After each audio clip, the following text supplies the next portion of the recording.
Getting a breaking update in the Maharashtra extortion racket hearing, where the Supreme Court says that the CBI probe cannot be called as invalid as it is ordered by a constitutional court. Now, the CBI that was seeking the material, what is being said by the Maharashtra government and the Bombay High Court, what we are getting to know that these developments are taking place in the Supreme Court. The hearing on the Deshmukh case, where the Supreme Court has said that the probe that has been ordered by a constitutional case in the extortion racket that is being probed against the former Maharashtra Home Minister is valid. Ananya, the details, please. Well, yes, the Supreme Court is currently hearing Anil Deshmukh's petition challenging the Bombay High Court order, which had quashed his petition. Which had dismissed his petition challenging the CBI probe, which was directed against him. The Supreme Court has clearly told two major things to Deshmukh, which are that the CBI probe isn't invalid since it's ordered by a constitutional court, and it has also said that what kind of a problem would he have when a constitutional court has directed the probe against Mr. Deshmukh. Now the hearing is continuing. Mr. Amit Desai, who's appearing for Mr. Deshmukh, is arguing that since the DSP Act states the Section 6 of the DSP Act applies to only on probe and not on inquiry. He has further said that the Constitutional Court was in fact conscious of the fact that Section 6 doesn't apply to probe, and hence it has directed the CBI investigation.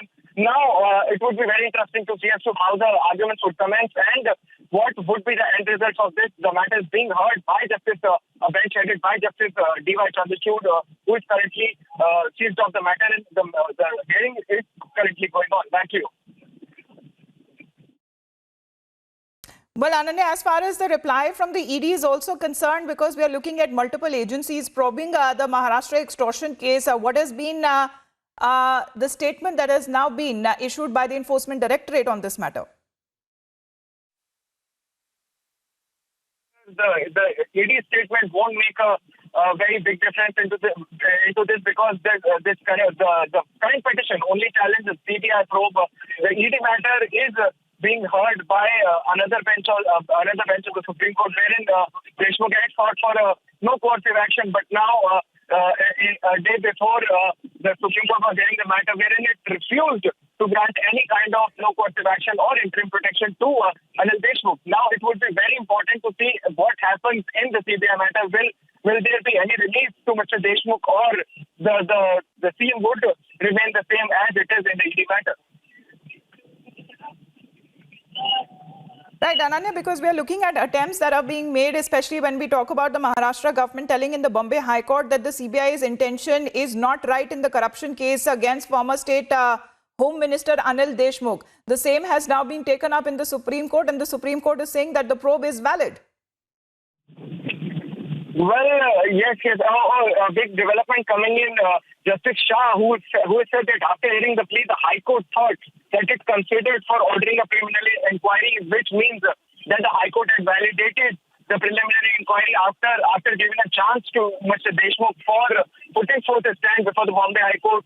Somehow, as we see that the Supreme Court is inclined towards the Bombay High Court order, it somehow finds that the Bombay High Court order is somewhere correct. Justice Chandrachud has now asked a question to Mr. Amit Desai, who is appearing, that suppose this FIR was directly lodged, Section 6 would come into play. Now the point is whether Section 17A should come into play or not. Now the questions are coming to Mr. Deshmukh on law points, and we'll have to see what kind of responses would come in from Mr. Deshmukh's lawyer. Thank you.